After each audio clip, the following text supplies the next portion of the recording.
And welcome back to episode 132 of the Weekly Tech Wrap with me, Jay. And me, Carl. Oh, a little bit keen there on the intro music, but we can edit that out.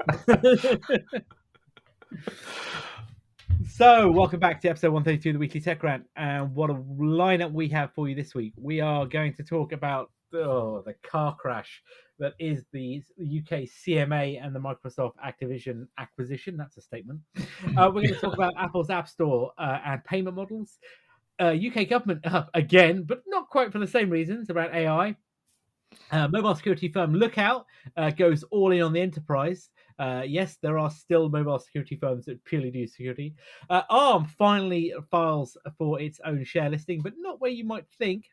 And Elon Musk, once again, with some ludicrous statements, this time over a lawsuit for following a fatal Tesla crash. And yes, the rumor mill is back. And the iPhone this week, we're back with the iPhone 15 as we get closer and closer to WWDC.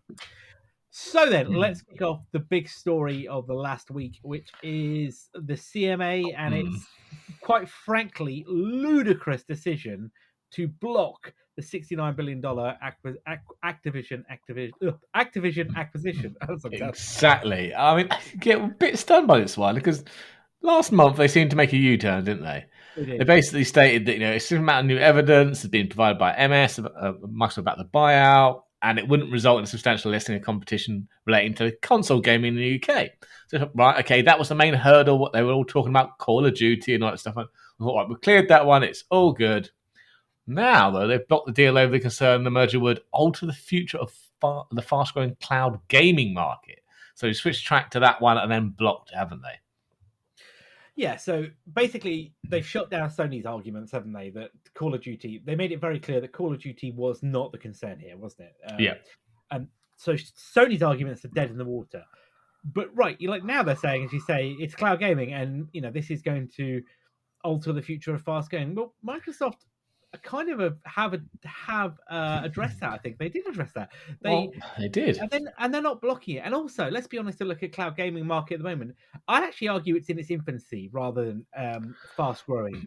Well, yeah, I would do, but they're going on to say that basically the final decision to prevent the deal comes after Microsoft's proposed solutions fail to effectively address the concerns in the cloud gaming sector. Now, Microsoft accounts that, according to them, 67% of the global cloud gaming service, and they would find it commercially beneficial to make Activision's games exclusive to its own cloud gaming service. How many deals have they signed recently? Oh, I've lost count. There's a new one every day. Yeah, I mean, I've got several problems with this, really. I was sitting there thinking about this before. I was like, okay, so let's start right. Sony themselves actually blocked multi-platform games like Call of Duty from being available on cloud gaming platforms. Yep. Microsoft want to get it everywhere. They don't care where you buy it, as long as you buy it from them. But any platform you want. And I know we've said this before. Yeah, the reason Microsoft commands 67% of the cloud gaming market is because they made a product that's simple to use, isn't tied to any one platform, and actually provides some real value. I mean, nearly every other cloud gaming, I was sitting there looking for all the ones that have been before, and they just don't provide that, do they? You have to pay a subscription for the infrastructure, so you pay a subscription for the cloud gaming, and then you have to buy all your games on top. And I just don't think consumers want that, do they? They want a Netflix-style service. You pay once, and then you just play it on whatever device you want to play it on. I mean, look at Strava. So is it Strava? That was Google's one, wasn't it? Stadia, not Strava. What am I talking about? Stadia. Yes. Those games were not only full price, they were locked to the platform. So it's not like NVIDIA's GeForce Now, where you just hook into your current Steam library, buy new games through Steam, you can play them on your PC, you can play them in the cloud. No.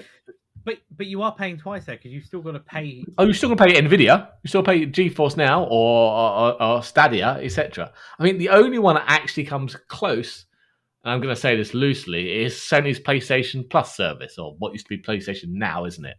But that's more expensive. Not much, it's £13.50 rather than £11, basically. But here's the crux: it only works. You can only stream to a PlayStation 4, a PlayStation 5, or a PC. What good is that? Yeah, And the PC, you need an app. It's not a browser. So Game Pass works on your Xbox, your PC. It's on TVs, like Samsung, LG. It's on streaming sticks. It's on Android. It's on iOS. Basically, anything with a browser. I mean, it would even work on the PlayStation 5 if Sony actually had a full browser on there. Exactly. Yeah. And of course, the other you get day one game access to games, don't you? You don't get that on Sony's one, not even for the first party games. No. So, and the more you look at it, the more you think Microsoft have done a good service that people actually want to buy, and now they're being punished for it. They are, and your point there, as you say about the other services. Well, none of them have moved beyond really that incubational stage. As you say, Stadia is dead. What's the one from Amazon, Luna, isn't it? Well, that's not still around. That's still there, but it's not going anywhere, is it? No. And again, it doesn't look like it's going to take off. To be honest with you, either. Could you imagine going and speaking to your parents or your relatives, and they're saying, "Oh, well, we're interested in I want to do some cloud gaming."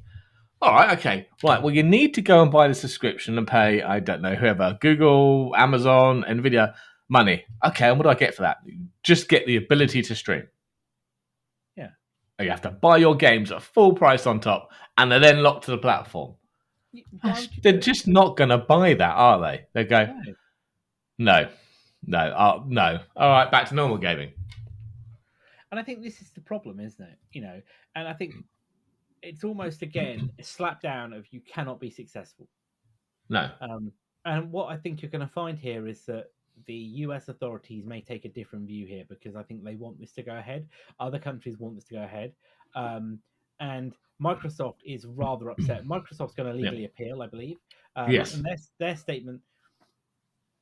The CMA said that, and they quoted that their remedy. They said the remedies Microsoft had offered to alleviate concerns were insufficient, and as far as they were concerned, Microsoft suggested behavioural solutions would require the continued oversight of regulators like itself, replacing market forces in a growing and dynamic market with mandated regulatory obligations ultimately overseen and enforced by the CMA. Basically, then the CMA doesn't want to do its job. That's what the argument here is. The CMA wants these companies to police themselves. Well, but the market forces were working. They chose the best product, and now you're penalising for it. I mean, Brad Smith, who is the vice chair and president, says that they are fully committed to this acquisition. They're going to appeal, like he said. His words were saying that the CMA rejects a pragmatic path to address competition concerns and discourages technology innovation and investment in the United Kingdom. And it says, and this is the bit that for me hammers it home, reflects a flawed understanding of this market and the way the relevant cloud technology actually works. And do you know what? 100% he's got that on the nose. I genuinely do not believe that they have the right people who are understanding this technology at all. Of course not. There's not enough of them. They're spread too thin because they're basically doing this to everyone and every tech deal, and they just don't. Yeah, they don't have enough of the people that actually understand it, or any of them to actually understand it to do the job properly. No, it's one thing having the legal oversight, and I take that takes a lot of skill and knowledge. I do not. But you've then got to have people who have got the legal plus the technological background to be current enough to understand it. And that's what, to me at least, and please, I may be wrong, but to me at least, that is what is evidently missing here. And the irony is that, the UK government saying that the UK is open for business and we want to do this stuff. Well, this doesn't show we're open for business. Which tech company in their right mind wants to set up business here? Well, this is the problem. And, and not to get into this, rabbit hole. Become successful, get slapped down. Well, yeah, combine that with the online safety bill. Oh, God, it looks like we're going backwards, doesn't it? So, Microsoft, I think, is going to pursue this, and don't give up yet. I wouldn't give up yet. There is a way to take this forward. There are some ways around this. Interestingly, yes. Before I'll let you pick up on that, but interestingly, Nvidia, who's one of the main competitors in this market, actually supports this deal, and has already signed, an agreement with Microsoft that they would bring Activision games to their the cloud gaming platform we've just talked about. So, in one respect, is a counter argument straight away. But as we said, Microsoft have come up with a potential solution, or at least there has been a suggested way that they could get around this, isn't there? So take us through that. basically the fact that they'll no longer put any of the Activision games on xCloud or for the UK only. Yeah. Everyone else gets them on xCloud, just the UK not. So we'll continue to pay. We will continue to pay. Wasn't it the same price for Yeah. Game Pass for 10 years? Wasn't it, or something like that? Oh yeah, well, yeah, exactly. But you're not going to get any of the Activision games. I think you'll get them on Game Pass, just not on X Game Streaming. No, that's it. Yeah. Which technically would fulfill their requirements, but will not be better for consumers. Which is what the CMA is saying this deal will be bad for. So, well, it will now be bad for it if that's the way they go. I mean, the only people here that must be cheering this are the Sony fanboys. Of course, yeah. You looked at the Twitter things. Yeah, it is. It's all the Sony fanboys. Yeah, exactly. That is exactly that's exactly the way it works. And the CMA just do not get it. That's the bottom line here. They don't understand what cloud gaming is. I don't think they fully understand the concept of cloud infrastructure. It is in my personal opinion, this is and not because I'm a Microsoft customer, I mean for consumers generally, this is a poor decision. And yeah, it's not going to go away, is it? No, not at all. Yeah, it's just a bit infuriating, really. But we'll see where it goes. I mean, it still might go ahead. We're just not going to benefit from it. No, the worry though, isn't it, that the FTC, even though kind of came round to the deal, the FTC originally were very, very anti this. But we'll see. I think that's the only thing we can see is what's going to happen. But yes, that's crazy. That is probably the craziest story of the week, isn't it? Yeah, definitely. Well, no, there's definitely a crazier one later. Well, yeah, different kind of cattle. So talking of legislation, then, and yes, what we've been covering for 2 years now? Got to be started in 2020, so possibly come up to 3 years. Is the Epic antitrust lawsuit against Apple, which this last week there has been another ruling in the last appeal. So this was the Ninth Circuit Court of Appeals have ruled that. Basically ruled in Apple's favor. They've upheld the ruling from the previous ruling, haven't they? So the original verdict, I should say. Basically, they're reaffirming that Apple's closed App Store and security restrictions didn't violate antitrust law, but Apple couldn't maintain anti-steering rules that prevent users from learning about alternate payments. So they can still have the one App Store. Currently, I'm sure that'll be changed via the EU at some point. They can still put their security on, but they can't stop app developers putting a link in the app that takes them to a website to pay for. Now, those app developers can't build their own payment system into the apps like Epic did, which started this whole thing. But so yeah, pretty much is that the same ruling as a year or so ago? Well, and which kind of makes sense, doesn't it? So Apple are better off. Tim Sweeney is a very angry man, and surely though there must be a point now where Epic's legal team must be going, you got to stop now because this is burning too much money. I'm not according to Mr. Sweeney. Well, no, but that's why I said that you'd like to think, yes. So no, Mr. Sweeney on Twitter, or Fred on Twitter, I should say, but basically noting that while Apple prevailed on the Ninth Circuit Court, the court's decision to reject Apple's anti-steering policies frees iOS developers to send consumers to the web to do business with them directly. We're working on the next steps. Well, nothing. But we're celebrating the same loss, but we'll say basically we're working on the name. Yeah, but I guess there's only so many ways you can dress up a failure. That's true. But I like the judge's statement. Basically, it said, this is a lively and important debate about the role played in our economy and democracy by online transaction platforms with market power. Our job as the Federal Court of Appeals, however, is not to resolve that debate, nor can we even attempt to do so. See, they understand they don't understand it all, and they're keeping out of it. Yeah, but she also told them that Epic have got to pay up, haven't they? Yeah, basically, yeah. The appeal's over now. You need to pay up for whatever you had to pay up before. Yeah, so, like I say, Epic's pockets are going to be a little bit empty going forward. But, Apple were moving to that point of allowing developers. We kind of already knew that was going to happen, and it had kind of started to go. Yeah, definitely. So, I mean, the bits Tim's after will get there eventually because the The EU's doing it the proper way and will actually force it through that way, and Apple won't really have a choice in the matter. Whereas Tim's way of doing things was a bit of the wrong way, and he's Yeah, paying for it. he is paying for it, and I think though is that Apple are, as you say, Apple are going to be led down that path, and I think Apple are going to kind of accept that from a legality, from regulatory standpoint, Yeah. but they're not going to be forced down that path by somebody like Tim Sweeney, who No. is, as you say, doing it from a And there's kind still of no Fortnite on iOS. yeah. And do you know what? Who cares? Yeah, don't really care, not missing it. But then I didn't play it, and I wasn't an avid fan. So maybe if I did and I was, then I might have a No, beef. true, But then true, you true. know what?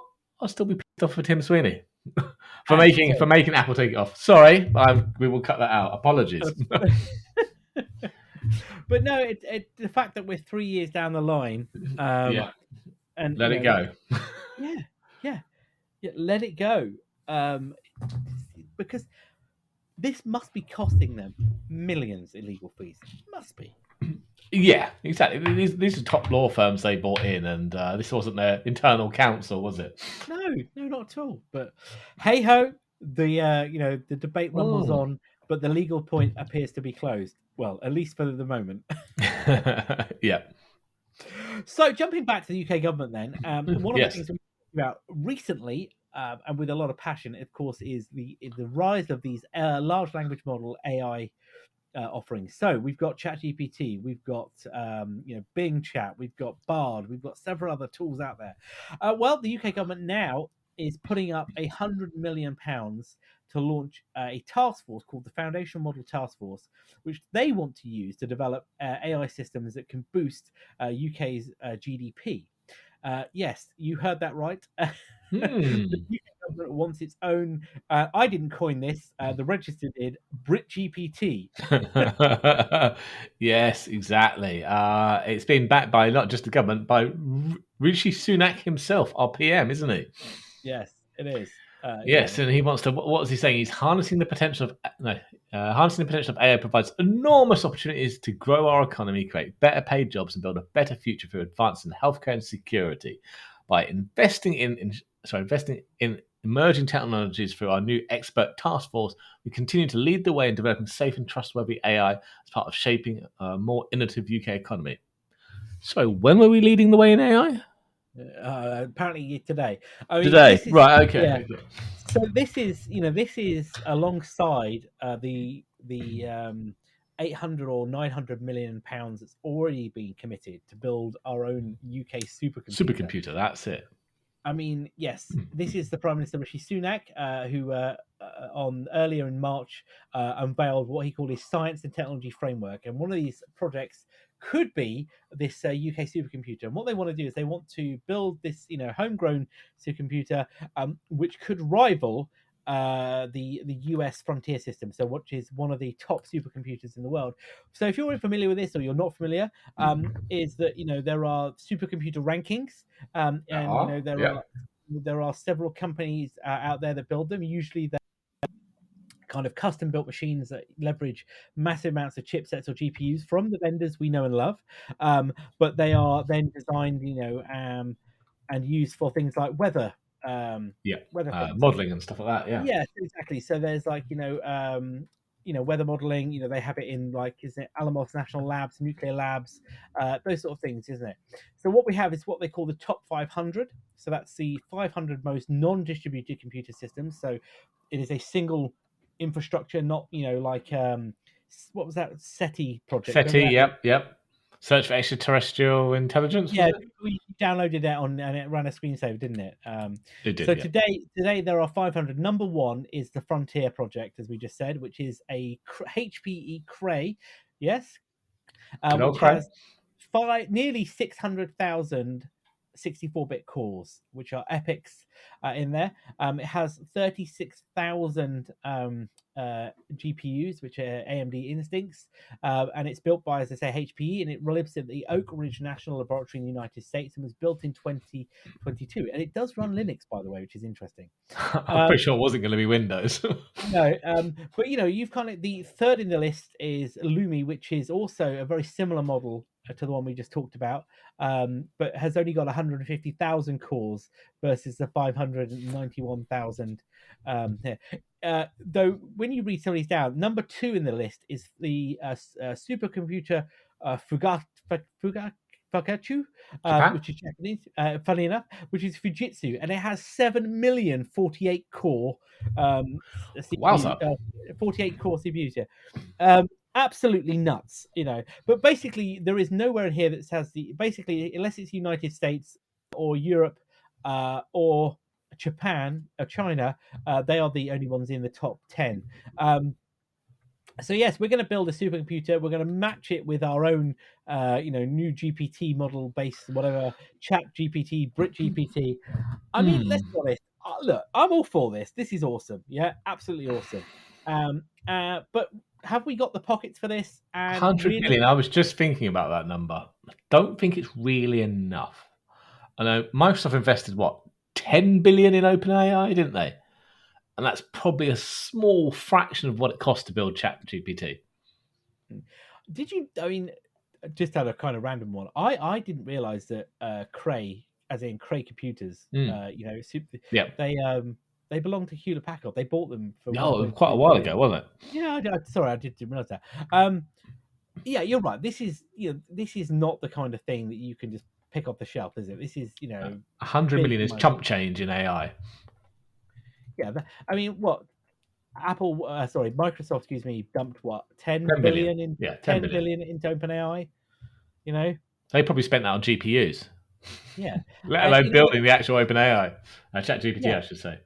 and those Crays that we were just talking about, yeah, that you're talking, That's not a £1 billion computer, is it? No, but you're talking like 100 million for just the kind of, I guess, entry level ones of them. Oh, easily. So we're kind of, it's just, it's kind of ridiculous money. We're talking, absolutely ridiculous. You're talking probably north of 200 million for a kind of entry level, plus all the associated work that goes along with it. That £1 billion is going to disappear very quickly once you add in fees, consultancy, all the other stuff that goes around it, the facility, where's it going to live, all that kind of stuff. It's not just like we'll install that in the back garden, is it? No, you need a football pitch size facility or larger. Exactly. So yeah, given the fact that this country, we seem to be, not particularly strapped for, we are strapped for cash, I should say. We're not particularly flush. It'd be interesting to see where that money comes off. And given the way that we seem to think encryption's bad. Oh, that's a good point. So given that encryption's bad, right? Are we going to have encryption on this, or is the online safety bill going to come into play here and they're not allowed to encrypt the data? I'd imagine it's that one, yeah. Maybe they're going to be using the supercomputer for cracking encryption. We've just uncovered its true. Nailed it. Yeah. So it'll use, was it Brit GPT to interrogate people to giving up their passwords. That's the one. Yeah, it'll fish them, won't it? Yes. So there you go. That is the news that the UK is building its own supercomputer and its own open AI style model of large language. Do you know what? I'm sorry. I'm not sure whether we're running a comedy podcast or whether we're running a serious one some days. Oh, I know. Oh. So come on, what have we got next? So look out. They were still, I'd say, pretty much the default antivirus for Android. Well, it's gone and sold its consumer mobile security business to F-Secure for $223 million. Yeah. Moving into the enterprise space, or continuing to move into the enterprise space. So look out, as you say, who were probably the original mobile threat protection, or as you say, antivirus for Android initially, but mobile if we we're going to capture them. They were pretty much one of the first companies to be to be there. When was it back? Was it back in 10 years ago? About 10 years ago, as you say. Which 2011, 2012, somewhere around there. Yeah, Lookout as a company, I think came to fruition around 2010, give or take. And they, as a company, started off, as you say, with security. They had all kinds of mobile threat protection initially on Android, given the fact that iOS wasn't particularly easy to work. And then those early days, I think it was more of a bit of a bait and switch to say that the security worked on iOS the way it was advertised. But Yeah. And that we can speak from professional experience. But yes, over the last few years, the Lookout have cultivated, their position as, as you said, the de facto security for your Android devices, mainly in the consumer space, but mainly and also in the enterprise space. Now, bit of disclosure: Carl and I both worked for a competitor of this company and worked in this space, so we kind of do know what we're talking about a little bit here. And you're right, they were selling that consumer-based business, and in the enterprise, there was a lot of talk whether or not they would go and get bought out, wasn't it? Bought. Yep. Yeah, but they didn't. They kind of stayed out where other competitors came and went. Through acquisitions, particularly Mondera. I think they had far too many investment rounds for it to be an attractive purchase. Well, that was the problem, wasn't it? I mean, they Yeah. had investment basically from loads of VC companies, even Jeff Bezos himself in there, plus other banks. You're right. I think you're right. If you would have bought out your over return, wouldn't have been particularly great. No. But yeah, so in the last 10 years, as you say, they have extended massively into the business areas. They picked up partnerships with mobile handset vendors as well as Samsung. Yeah, they bought that Cipher Cloud, wasn't it? Like a native cybersecurity startup, native cloud one, I should say, startup. Yeah. Yeah, that was to kind of help segment what their SASE piece or secure access service edge, which is a growing area at the moment. We know we are familiar with. But yeah, so now they've sold off their cyber consumer business to the Finnish F-Secure at around a $223 million deal. So then they're going all in there. So this is pure all-in enterprise now. They're pure enterprise now. Even they're saying, and they're now going to evolve into a pure play enterprise company. But yeah, got rid of the consumer, just concentrate on the enterprise, because let's be honest, it's probably the only part actually making money. I mean, how many consumers are actually paying for Lookout? You download the free one, slap it on there, and you'd probably never pay for it. And look, I play devil's advocate here. I don't think the average consumer probably gets any value from these kind of applications. No. Given the nature of mobile OSs, the sandboxing, a lot of that protection is already done for you. Certainly now. When they first started, I very much disagree with you. The main protection, as you're right, is the pay for stuff, which is it gets a little bit more complicated how it works, but is around some of the data protection aspects, the ability to detect malicious links, isn't it, that kind of stuff. And a lot of the big players now, the big player security companies, they too have mobile offerings as well now. They do, yeah. Their enterprise customers. So yeah, I think you're right. The consumer side is pretty much probably in a loss-making business. F-Secure really does play more in that space, doesn't it? It does, yeah. The Soho space. So for them, it's probably a good acquisition. They can wrap that into their offerings. They can, and they can go from there. But I'm to be honest with you, I'm surprised they still exist. To be fair, we were only saying that a couple of weeks back, weren't we? We were chatting about the old days. It was like, really, they're still around. But yeah, it said no one's going to buy them. They've got too much investment with other VC firms, so they just got to struggle on and hope they can survive. It's the only way to do it. Yeah, I think, so for them, for this is out, and I guess, it's a positive step in the right direction. If you still work and look out, hopefully this is the right way to go. And good luck in that consumer business, really. I think it's worth secure. But not one that I'll be picking up. I know that for a fact. No. Okay, so ARM. Yeah, so ARM are now filing for what will probably be the biggest IPO of the year, I imagine. And definitely, is another by some way, and it's another blow to the London Stock Exchange and the UK in general. I'm going to argue on that one, as they're going to be filing on the US NASDAQ. Yeah, ouch. So we kind of talked about this before, didn't we? We did. And obviously, when SoftBank called off the planned $40 billion sale of ARM to NVIDIA, which fell through again because every regulator under the sun, including the UK, decided that was a bad idea, and probably so, given there were some national security concerns, isn't it? So what they're looking up to raise up to $10 billion by listing on the NASDAQ. And I think you're right. This is a bit of a coup for the SEC. And the US in that point. SoftBank, I think, is looking to get a return on its deal. Anything, just anything. Yeah. Yeah, please give me some money. But yeah, But yeah, I mean, I'm not shocked. no, I'm not I'm not shocked. shocked at all. I know they pretty much announced this back in March that it wasn't going to be on the London Stock Exchange, didn't they? But I know the UK government was hoping to convince them of a dual listing, so list both on the Nasdaq and the London Stock Exchange. But clearly, those negotiations, those talks failed. So yep, it'll be on the Nasdaq later in the year. And do you know what? Actually, I'm kind of pleased in some respects that this is happening.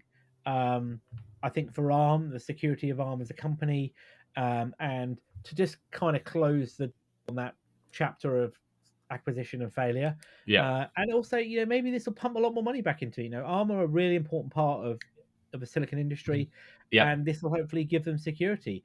It'll be interesting to see who buys up large chunks of them because we could see I think Mm. we could see some large investments going on here.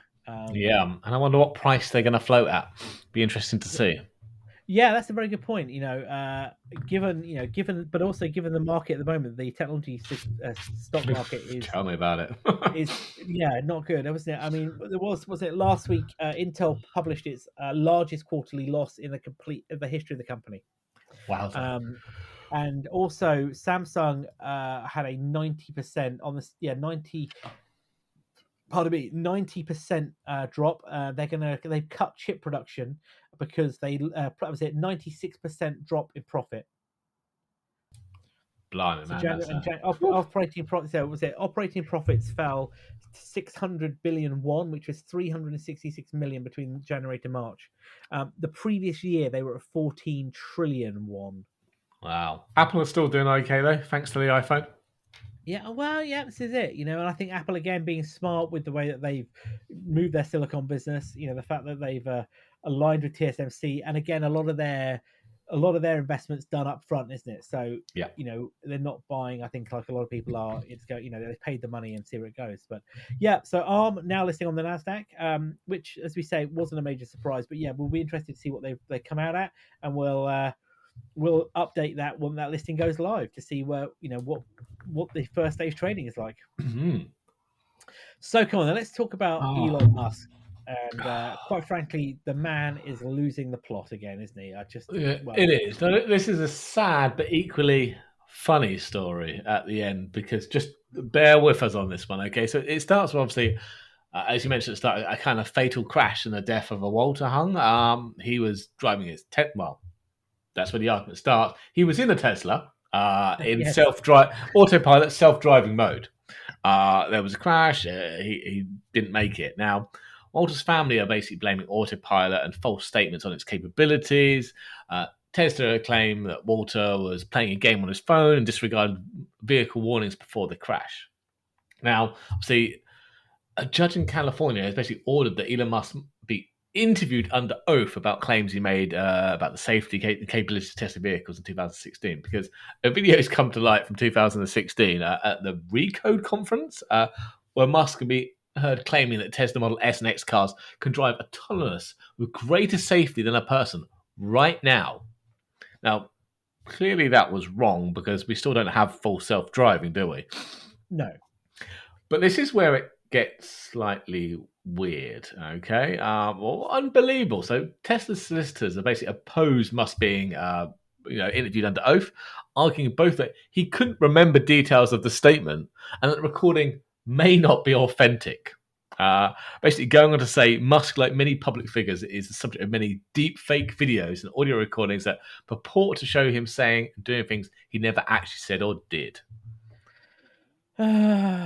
again, it's just Musk in his own world, isn't it? I mean, But I he think we should says crazy go on. stuff that's made up all the time, doesn't he? And Yeah, bears no resemblance on actual reality. no, and quite frankly, I think the one thing we should just remember here, as you said at the start of that piece, somebody lost their life here. They did. So Walter Hung, as you say, regardless of what's happened here, he is the victim in all of this, Yep. and his family. I think, but when you come to the fact of like, was he or wasn't he driving the car? That's the fact here. The fact is that Tesla, are saying that he wasn't concentrating on the road. He didn't pay attention to any of the warnings. I should state very clearly that's alleged. Yeah, And they also alleged that he was playing a game on his phone. Now, I don't know. I mean, correct me if I'm wrong here. Teslas have internal cameras, don't they? they do. But they So, also allege their vehicles can self-drive. well, this is it. But And all the my way back in argument, 2016. I agree. And my argument here, though, and look, and I'm not referring to Yeah. Mr. Hung here.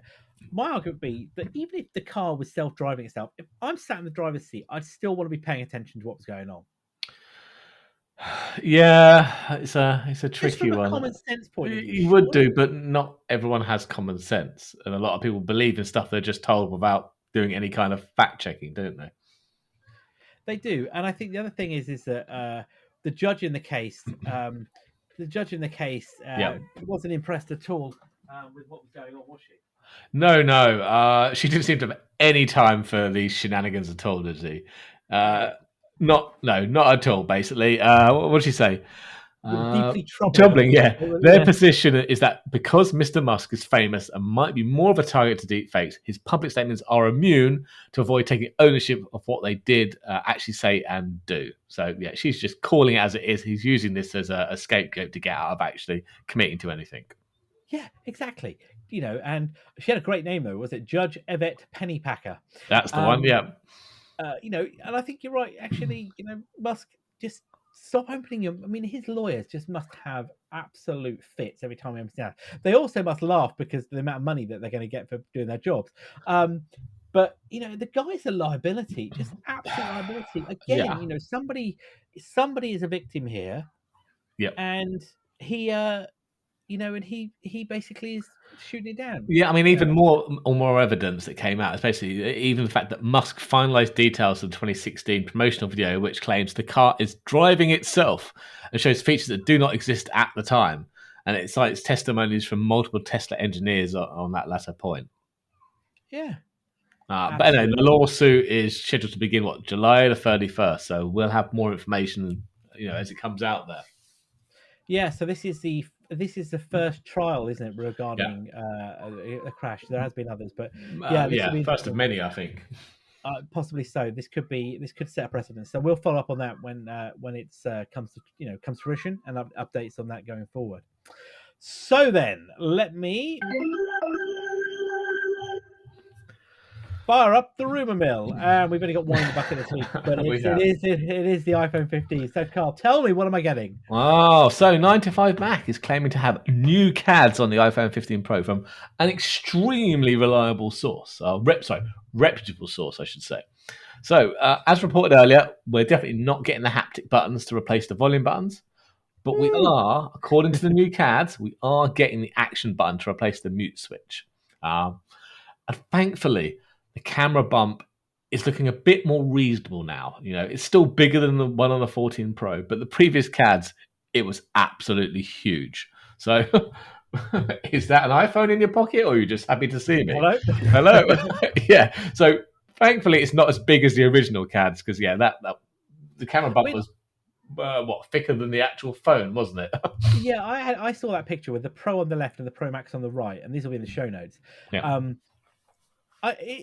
According to the 9to5Mac article, they say that the camera bump looks to be slightly larger on the Pro Max, but in my eyes, it looks smaller. I just whether it's no. Those CADs are from the 14 Pro Max versus the 15.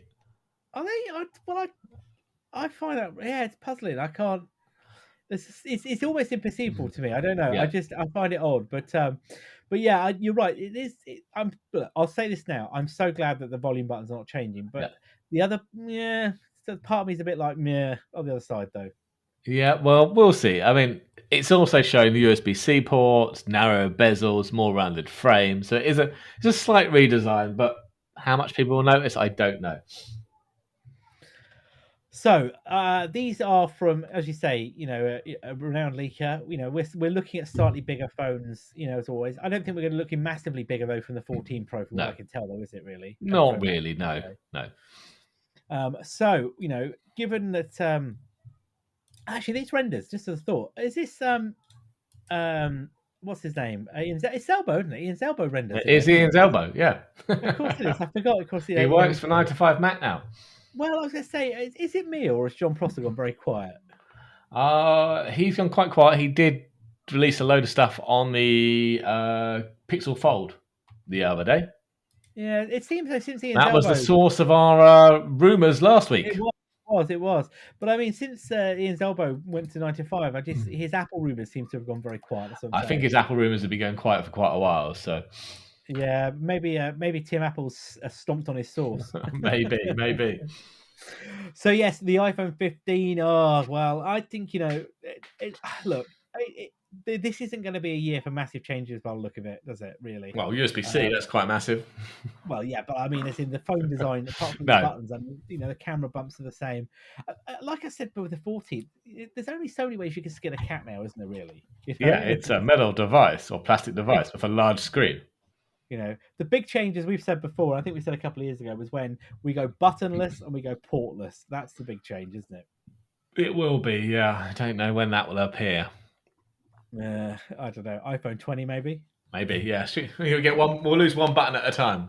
One button at a time, starting now. Yeah. Yeah, starting now. No, exactly. Well, on that news, then, that's probably a good place for us to wrap up for today. We'll be back next week. Of course, you can find us still on Twitter. Yes, we're still there till the tumbleweed leaps and the last person turns out the lights. We are at Weekly Tech Rant for all of our latest show notes and things, and also techrant.online. I've been Jay. I've been Carl. Have a good day, all.